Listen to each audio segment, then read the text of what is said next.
Well, hi, everybody. Monday, May 15th, 2023. My name is Larry Jacobs. This is Pre-K-12 Education Talk Radio.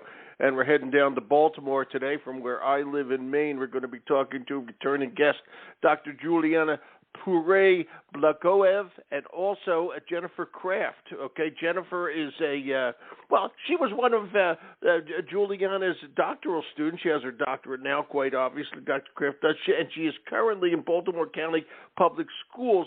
Okay, and we're going to talk with them both, okay, about stakeholder-driven curriculum audits.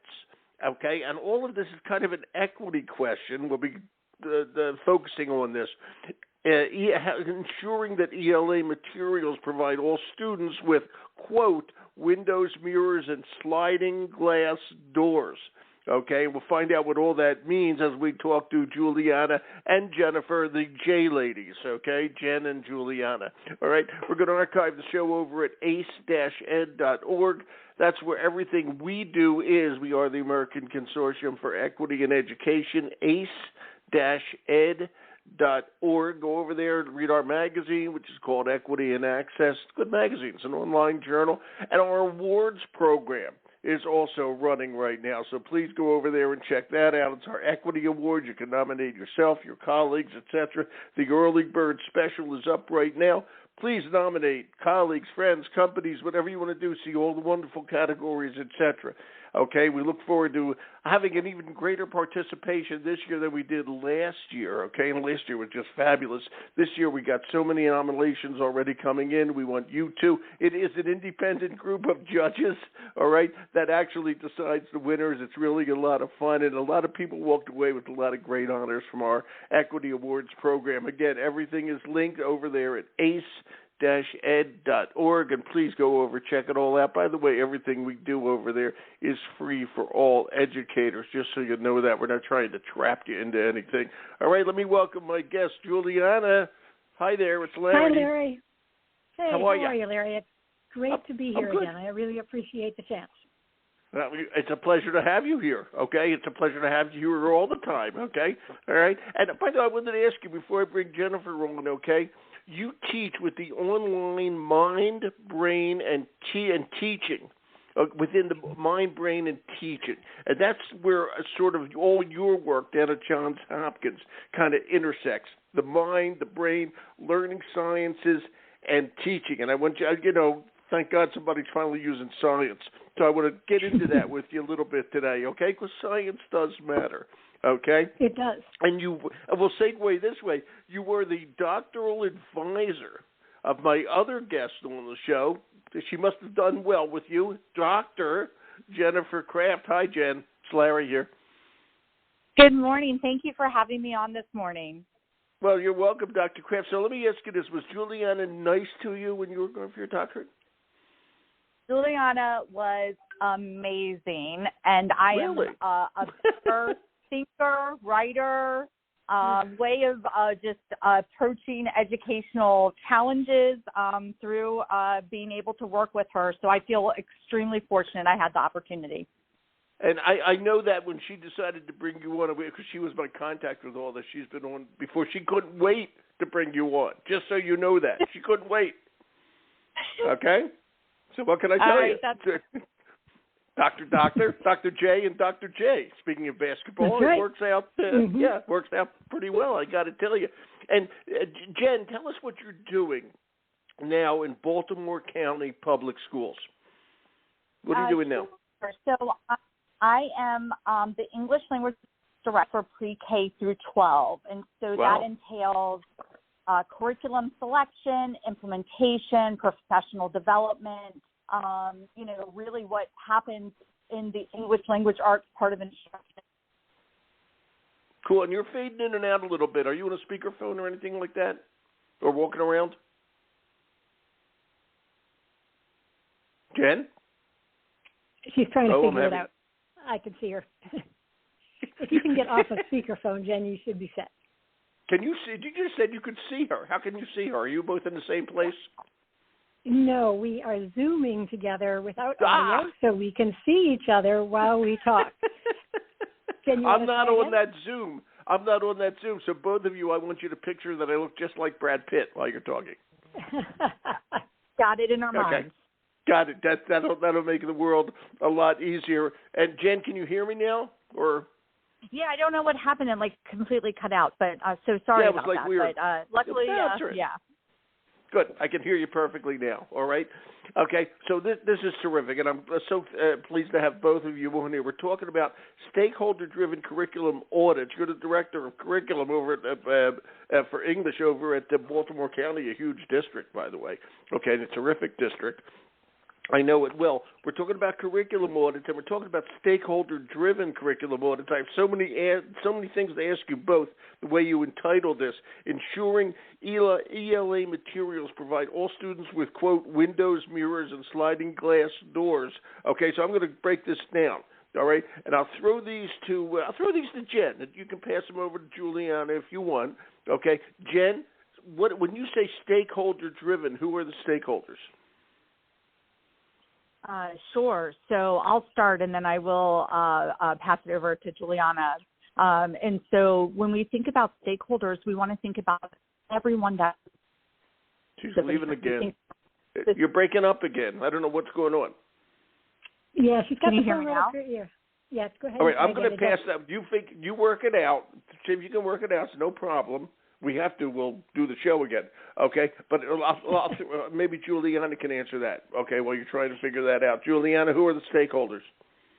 So the stakeholders in a curriculum process in a K-12 setting should include, for sure, experts in the field, but also the community members that are affected by the curriculum. So that means parents, that means students, that means the teachers themselves, administrators, and it should be an effort where people are drawn in to have discussion and conversation, not a situation where there's a full top-down kind of effort, and not an effort that cuts out any one voice and fully prioritizes it over another.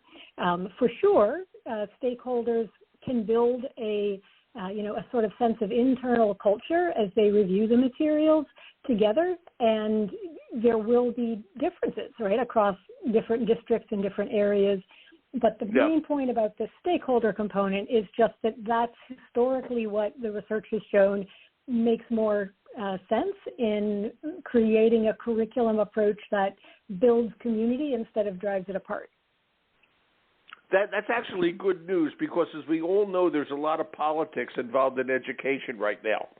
Okay, and what you're saying is that the research, everybody knows, everybody's screaming and yelling at school board meetings. Okay, to boil that down to its nitty gritty, everybody's screaming and yelling at school board meetings and think they know best. Okay, and I have to say, school administrators and teachers, etc. Okay, and the elected school board in most places they're elected. Okay, are responsible for all this. And I'm curious, can you actually bring a consensus and try to please everybody? And I'll throw that, Jen. Can you hear me? And Juliana, if Jen, you can see Jen, okay? Just tell me. I'll throw it to you, Juliana. Pass it to Jen if you want. Can we actually make this happen in this crazy day and age we live in? I love the idea. It's great. It's obvious. I actually have a lot of hope for that at the local level. I think that there's lots of reasons to think that parents value education. And what is, of course, challenging, right, is that we as a pluralistic society have many different types of values. And for the most part, when people are in a room and talking with each other, not in a situation where, we've been in the school board rooms, right, and we've seen the vitriol and we've seen the discomfort. Yeah, terrible. But you can create environments where the stakes are not high in the moment and people have opportunity for real dialogue. I think that doesn't mean that we're in it doesn't mean that we are in the golden era of communication that's positive. There's a lot of big money behind different efforts in education, and Good so point. that's a tough combination, right? Big money fighting for charter school dollars to pull public money in. And I just got a text from Jen to let you know she's moving to a better location, so we should have her back in again soon. Is she leaving Baltimore? Where's she moving to? Where's she moving? Florida? Where's she moving? Canada? Where's she going? I think a better I'm only kidding. Only kidding. I know. Okay. I know. She'll tell us when she comes. Jen, can you hear me at all? Not yet. I will let you know when she's Not yet. back on. Okay, you'll let me know. Okay, so we're with Juliana right now, and we want to have Jen involved in all this, etc. We got plenty of time. When you wrote this into me, okay, yeah. about what we wanted to talk about, Juliana, okay, you wrote, I'm going to quote it again, ensuring that ELA materials, that's Jen's bailiwick over at Baltimore County, ensuring that ELA materials provide all students, and I love that, with windows, quote, windows, mirrors, and sliding glass doors, okay? Or you have to translate that for me. What do you mean? So, hear me read now? a book, I can. Yes, Whoa, there's Jennifer. Okay. That Let's is hope great. this works. Okay, let's hope this works. We love you, Jen. Okay, we want you to be. Okay, do you want to answer that question, or do you want to pass it over to Jennifer, and I'll ask it again, Juliana? What do you want to do? You know, because Jen's dissertation and her professional work is directly in this, I think it would be great to hear from her on it. Perfect. So let me ask the question again. Okay, Jen. Okay, you're in charge of this in Baltimore County. ELA materials provide. You want to make sure that ELA materials provide all students. Again, I love that, with windows, mirrors, and sliding glass doors. Okay, and I know you're not in home construction. What do you mean by all this? Yes, so this is so important. And so Rudine Sims Bishop in 1990 really and spent most of her research career around this idea of windows, mirrors, and sliding glass doors relating specifically to books, so that as our students are reading, are they able to see themselves? Are they also able to see others? And the sliding glass door opens up this whole new world of possibility. And so you can walk through these different areas so that we really can understand more than just our own human experience. It allows us to see the lives and experiences as part of a larger human experience. And so those windows let us see the reality of others and become part of a way of creating connection. So instead of an us versus them, we've now created the conditions where we can really know and honor multiple student identities. Okay, and that's good. How we doing on that? Okay, and again, this is a big district. How we doing on that in Baltimore County? And I'm asking that not only educationally, okay? This is the weird part these days. I'm asking it politically, okay? Because you take that same idea and you go down to Governor DeSantis' state in Florida, and they look at this differently than perhaps how you do and I do, okay? And I'm just curious, how's it working in Baltimore County, and is it working well? I'll ask Jen. I like it. By the way, I'm fully in favor. You can obviously figure that out. But yes. How's it working? So yes, how is it working? And I think that I would say it's a work in progress. And so really, I'm going to back up a little bit, and this is actually what sparked my dissertation and topic. So in 2020, we kind of had a convergence of multiple things happening with the pandemic. We had some, racial reckoning. We had some, there definitely was, the killing of George Floyd was definitely brought that global reckoning on race and systemic racism. And so we started to really introspect what was happening. And in my district, I was fortunate that we started having a series of conversations about race and racism in Baltimore County Public Schools. And at one of the forums, I had an opportunity, and I was fairly new to the district at this point, to hear from a 12th grade Latina student. And what she said chilled me to the bones, because what she said was, this is the first time I've seen a character that looks like me in all of my years of schooling. Wow. And that really was the impetus for me. So I immediately went back to my coordinators and said, I don't ever want to hear that again. I want us to do a full audit. And so that is really what started our interest, because they said, well, when do they have the opportunity to see themselves, their identities? When we think about our globally diverse society, and particularly a very diverse Baltimore County public school, you know, who is included in the curriculum and who isn't? And here's the tricky part. It's not just who's included, but how are they included? What stories are we telling? What are we perpetuating? Are we creating a single narrative? Are we making binary characters? And so that really is what started. And I would say we have done a lot, and we still have a lot to do, because it's a constant process of really looking at who our students are, because identity is so multifaceted.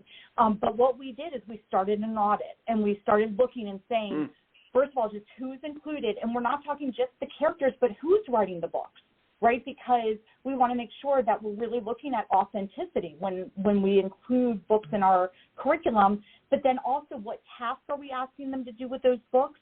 And then also, what kind of social justice orientation? Are we really understanding our larger part in a global society? And so I would say we are on a journey. We're not there, but we've done some significant work, including adding 12 new books. In the last 3 years, we added 12 new books to the curriculum to reflect our globally diverse student population. Are they textbooks or storybooks, so to speak, novels? Whatever? Novels. So, yes. So they're novels. Okay, so this is good. I'm sure it's. First of all, I'm very glad for that. Okay, I think it's extremely important. How do the teachers react to such a thing? I'm curious about this. Let's go through the stakeholders. How do the teachers react? Sure, such a great question. And so I always say it's a both and. So we need to both change the curriculum, and we need to have intentional professional development, because we don't teach things as they are, we teach them as we are. And so, and until we had an opportunity, go ahead. No, go ahead. That's interesting. I like the way you said that. Yeah. Go ahead. So until we've really had an opportunity to reflect on our own identities and understand the positionality and the frame of reference that we have, we can continue to teach. I can put new books in your hand, but if I haven't fully understood the multiple ways of being, then the book could still be taught from a very different perspective. And so part of our work has been around equity and nice. Looking at understanding our student identities and really valuing them and, unpacking this idea of normal and what is normal, quote unquote. Right. I think it's wonderful that you're doing this, and I think it's great that you're moving forward on it. Okay. Was anybody against this? Okay. Juliana, parental rights. Okay. Big thing. You know this. Okay. And in Florida, one person can pull a book from the library. Okay. One person's action. Okay. Because they don't agree with it. Parental, you know what's going on. Okay. Everybody who's listening knows what's going on. I hate it. Okay. What's going on with parental rights? Where does all this come in? And then swing it over to Jennifer. Okay, has anybody brought up anything that, whoa, this is over the line type stuff? Okay, Juliana, talk about parental rights. I'm glad you're bringing that up, and I think it's something that you're seeing a whole lot of. Yeah, you're seeing a whole lot of that in Florida, but it's certainly not only there. No, it is not. There's a number of groups that are out there, and I've heard them to describe themselves as grassroots, but I've also seen other descriptions calling it AstroTurf.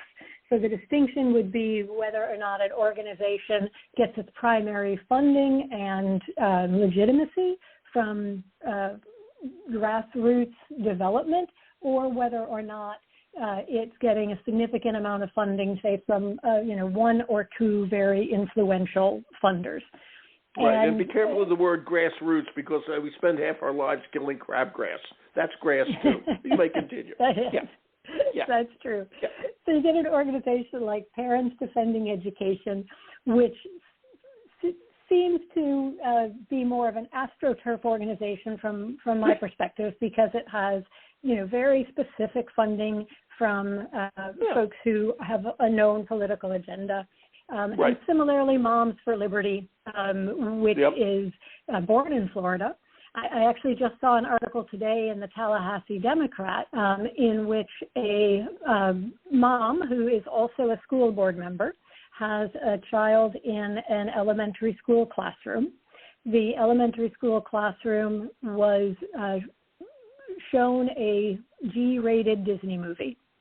There was permission slips that had previously been signed that G-rated movies were okay. But this particular G-rated movie includes a character who is gay.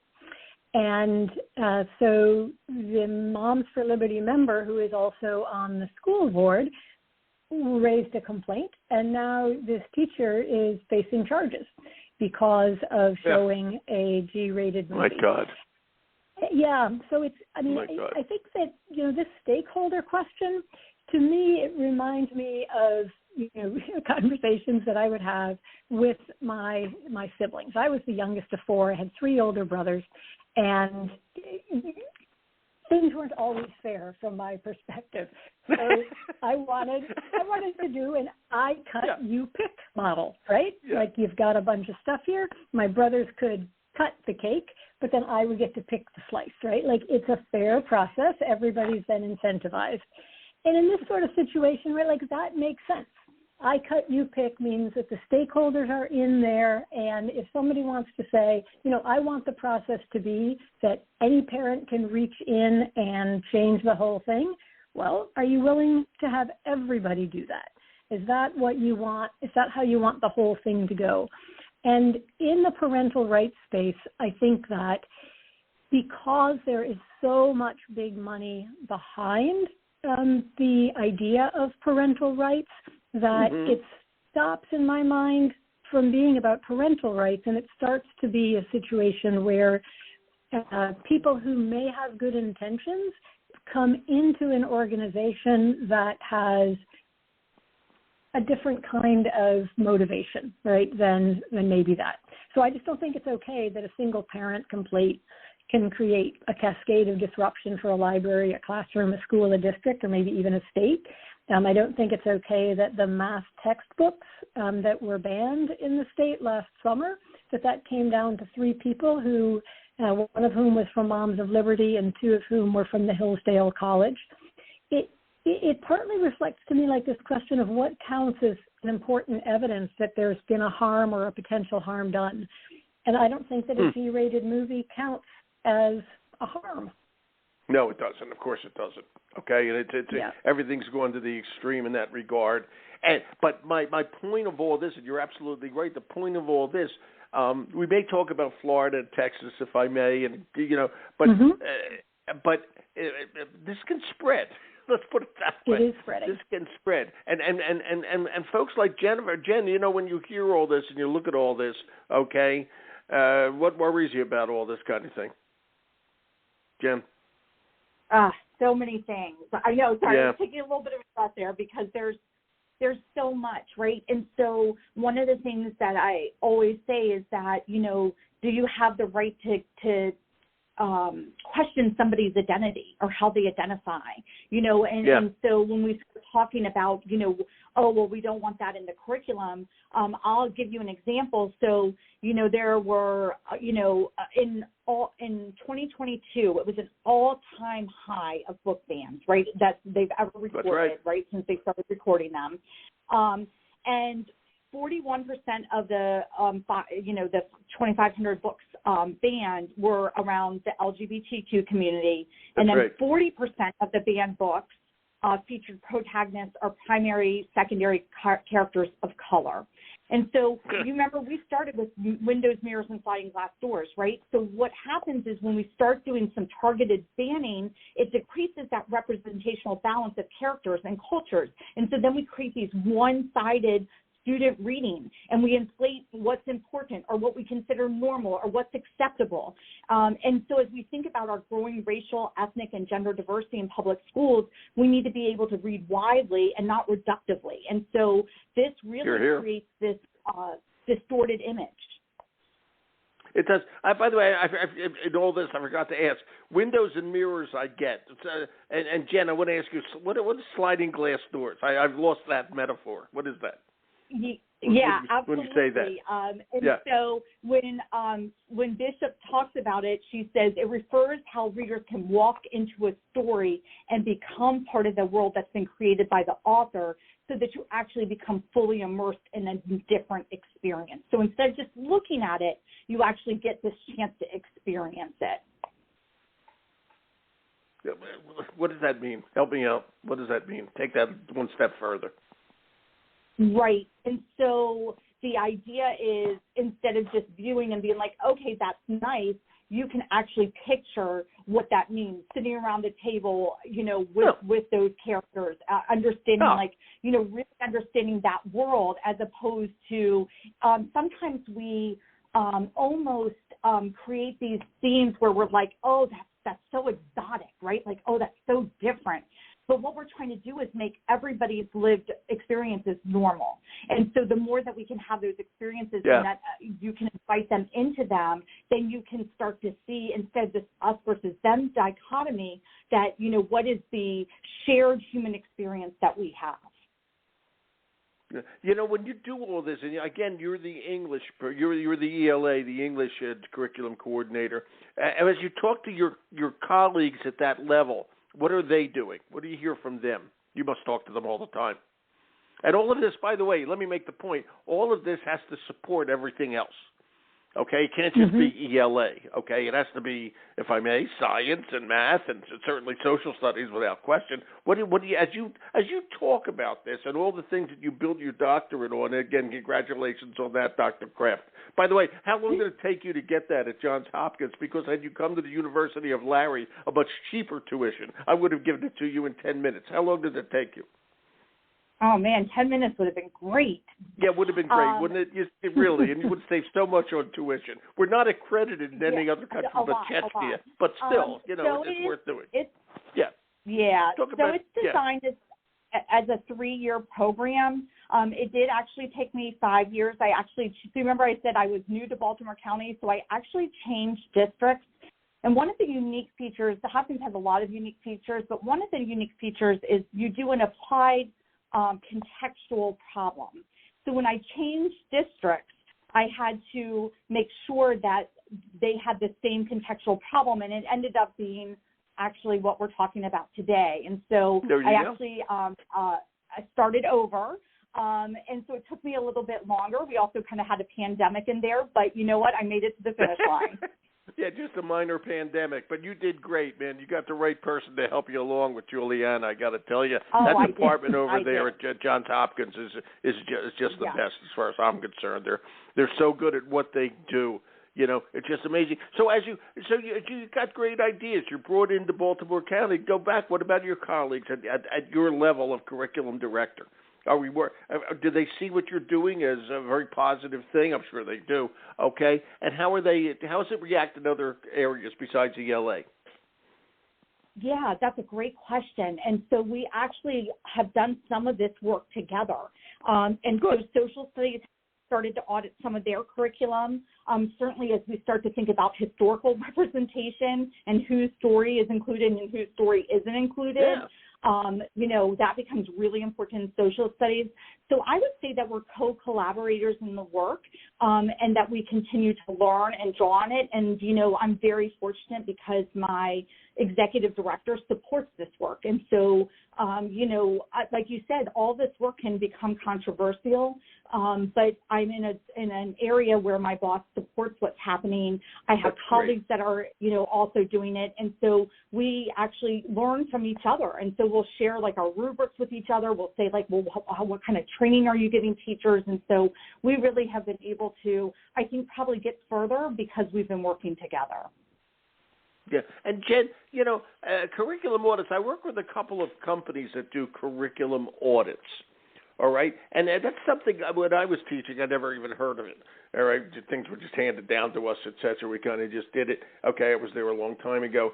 Talk to me about just, is this a popular thing? The best way to, is this a popular thing right now? Are a lot of districts doing this? What are you hearing? And I'll throw Juliana that too, since she's up at JH. Go ahead. But Jennifer, what are you hearing? Curriculum audit. That's something new, so, I think. Maybe I'm nuts, but to me it strikes me as something fairly new. Yeah. So actually what's really interesting is curriculum audits have a really long history, longer than I knew. This was part of my dissertation work, is that, when you get to that chapter 3, you say like, okay, well, what's been done before, right? And what I really found was that curriculum audit 1837, when Horace Mann used basically a questionnaire to create a report for the Massachusetts State Board of Education. Fast forward in 1979, so there was a lot in between there, but in Columbus Public Schools, there was a significant milestone thinking about how we do educational analysis and evaluation. And from there, what I want to talk about is, so what makes curriculum audits unique for me and the work that I'm doing is that I'm particularly leaning into the equity piece. And so while some curriculum audits include equity, it's a piece of it.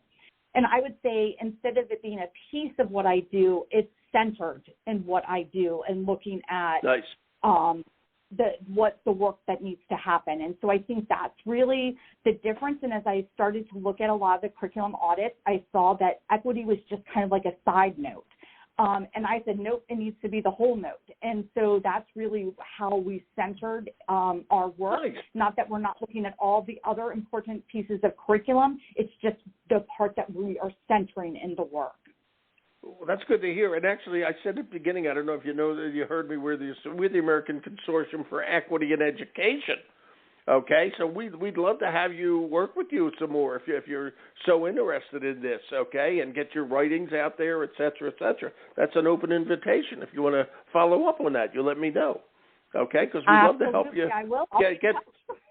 Yeah, please do. Please do. You have my email. It's larry@ace-ed.org, okay, and anybody can write me, but please do, Jen, okay. So my question is then, I'm going to throw this to Juliana. Juliana, you were Jennifer's advisor over at Johns Hopkins, okay? Curriculum audits, okay? I mean, how often do they actually happen? Maybe you don't know this, but I'm throwing this out to you. How often do they actually happen? How often, and I can hear the teachers groaning in the faculty room already, all right? I can hear that, even though it's not actually happening yet, all right? But how often do they happen? And how often do they change with the times, so to speak? Okay, moving on to an equity question and all that sort of thing. Juliana, what do you know about all this? Doctor? So what I'll share with you about that is that there isn't necessarily a clear standard for how often a curriculum audit ought to happen. And even the definition of a curriculum audit, like that space is a little bit complicated. So for myself as a faculty member, for example, I do curriculum audits in a way of my own courses. And I will look through to see the degree to which the course content reflects the most recent research, but also looking at it even at the doctoral level from that equity sort of lens. And the curriculum audits that we are seeing now, you asked how they're changing over time. I think that you have a space where there are definitely states and districts that are trying to do an increasingly stakeholder-oriented approach. And then there are other places that are taking a very different tack and working to ensure that at a state level, the parameters for the curriculum that go forward are determined not so much by the local folks and or the experts in the field, but bringing in other voices that would inform legislation. And it's happening in K-12 and higher ed. Actually, at this moment on the New College campus, the governor is signing into law the higher ed legislation that will change the way that faculty are allowed to determine what they teach. And that sort of big government approach to making a determination about what adults are allowed to learn is a very different model from a stakeholder-based approach. Now, it's different, right? Like, I mean, kindergartners need adults to curate material that goes before them. That makes perfect sense to me, that kind of stakeholder space should be done by the community, and even that government has, an important hand in that process. But what can happen is that the government can choose to bring in a very small number of individuals to listen to, and we're seeing that, with the way that the standards are being developed in Florida, which is something that's being watched in other states. For the civic standards, for example, the ELA standards, the same kind of math textbook review that we saw last year is coming up in the social studies space. And it's important to recognize both that this is political at this moment and that it doesn't have to be that way, right? People can go to their school boards with reasonable presentations. They can get out and they can vote. There are processes in place for us to ensure that there's room at the table for everyone. And, I wouldn't include in that everyone, people who want to deny other people the right to exist, whether that means that you don't have the right to exist in a book that's available in the library. I, as a parent of a trans daughter, I don't like that a book about a trans person is considered, illegal or, in some way unseemly. It just doesn't strike me as very affirming of humanity. Not. And by the way, you don't have to be a parent of a transgender person to feel that way. Okay, it's just wrong. Okay, it's just wrong. That's all there is to it, and it's silly, And the ostrich, the lion doesn't care that the ostrich is hiding its head in the sand. Okay, it's still going to it's still going to eat the ostrich. Okay, the ostrich just won't see it coming. Okay, and it's not a good way to go through life, if I may. All right, I'm full of cliches today, but it's astounding what's going on out there, and we have to be careful. But the challenge we have in education is that we are professionals in the field of education. I got two doctors here from Johns Hopkins. Okay, all right, but the public has its great voice. If I may, the non-professional, the lay public, okay, if I may, has a great voice in education, and that's not really good. Okay, it's good because that's the way we have it set up. Okay, and the public needs to have a voice, but there's professionals out there.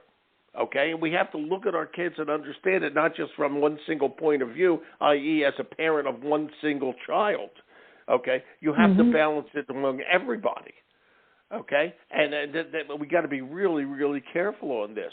And so where do you say that? So with all that said, Jen, where do you see all curriculum audits going? I mean, I know how you feel about it. Do you think it's all going to work out well? What do you see, Doctor? I do think it's going to work out, and I think Juliana made such a good point when she said that what we really want to do is work together, and we don't want to create a polarizing situation, right? Exactly. And so understanding that this work to be done collaboratively, which is why when you asked us about stakeholders, and I think you actually started there, I was really excited because it really is making sure that we do have all the stakeholders. So I'm going to tell you a little story. So when I started this with the curriculum audit, when I told you about my 12th grade Latina, and we started the work with our team. So we started and we did a training, and then we did a mini audit because we wanted to make sure we had all the right tools. We understood what we were doing. We wanted to kind of, calibrate. And then we did part 2 training. We did a part 2 equity audit, and then a part 3. After finishing that part 3, within the next 3 weeks, and remember, I told you at this point I was still very new to my county. I had a team of about 22 people. Every single one came by my office at some point and said, "This has been the most valuable thing that I have done." Wow. They said things like, and I'm just going to give you a couple of examples. They said, "I can never look at a book the same way again." One of them said to me, "I now see things as a problem that I wouldn't have seen before." Another person said, "It changed the way that I write curriculum." Another team member said, "It has changed the way I deliver professional development." And over and over again, I heard how it changed them. And they didn't need to come to me. I didn't ask them, like, "Hey, what did you think?" They all came because it was that powerful for them. So when I say we had 100% of people that came and told me how it was life-changing, I would say that this is something that's going to stick, right? We have to figure out how to do it. And bigger than local districts, and I think it's important for local districts to do it, and I know that we don't have time to get into it today, but I'm just going to throw it out there. Let's talk about the publishing industry. Who's in the publishing industry? Who are they publishing? Who are they not publishing? Who are they hiring? Who are they not hiring? Well, you saw what happened. You read what happened last week with Scholastic. Okay, where they were banned, with an author who had included, I can't remember the exact thing, but they thought it was, the Scholastic thought something they put in there would offend people in Florida because that had something to do with, I think, a black person. Okay, and they wanted it removed. I can't remember the exact story, but it was in the New York Times last week, okay, which is where I read it. Okay, and, it was so ridiculous because they're worried about offending, well, I won't even get, it makes me sick. Okay, that they would even contemplate that. Okay, and we got to go ahead and talk about publishing. I mean, it's just wrong.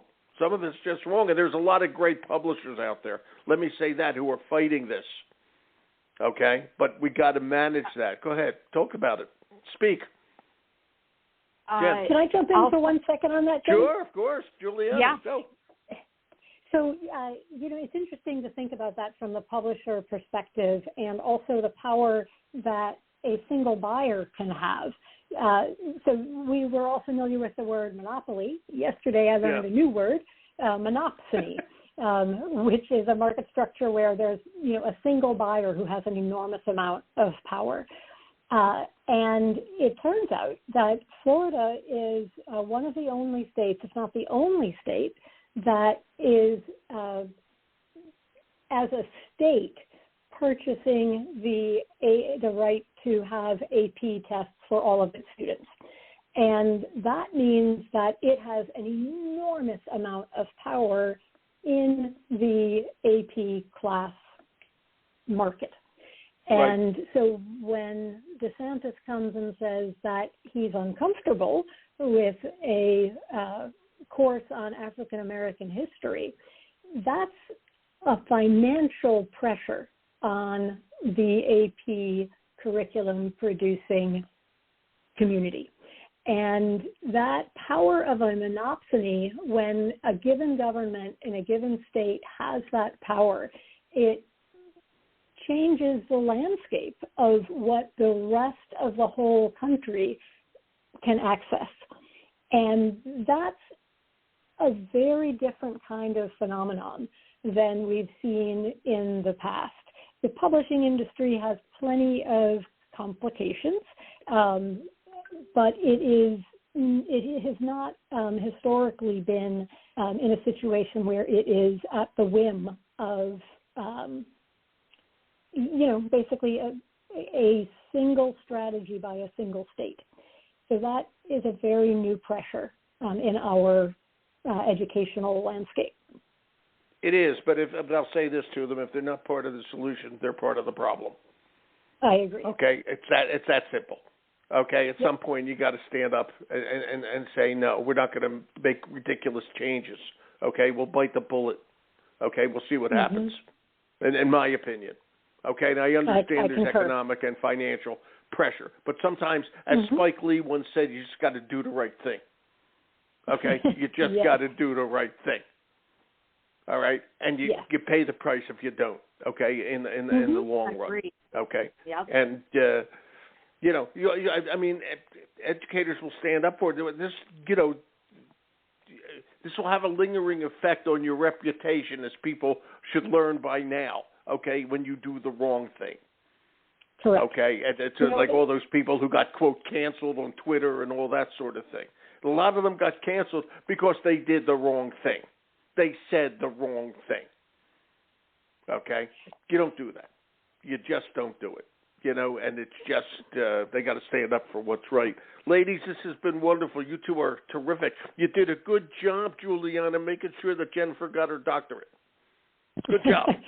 She's a wonderful student, and I think that I'll say that as a faculty member, one of the most exciting things about being in the program that I'm in is that our doc students stay professionals during the entire career of their doctoral program. So Jen was simultaneously holding down her professional job while she was going through the program, and that means that the questions that my students bring to me are grounded in their professional practice. So we work really hard to integrate that knowledge together, what we know from research, what we know from practice, and what do you do when they conflict or they're hard to implement across each other. So I'm so grateful for her being in my academic life. Oh, that's so nice to say. And Jen, you could have come to the University of Larry, the 140-word doctoral thesis, 140-character doctoral thesis on Twitter, but you chose Hopkins for some reason.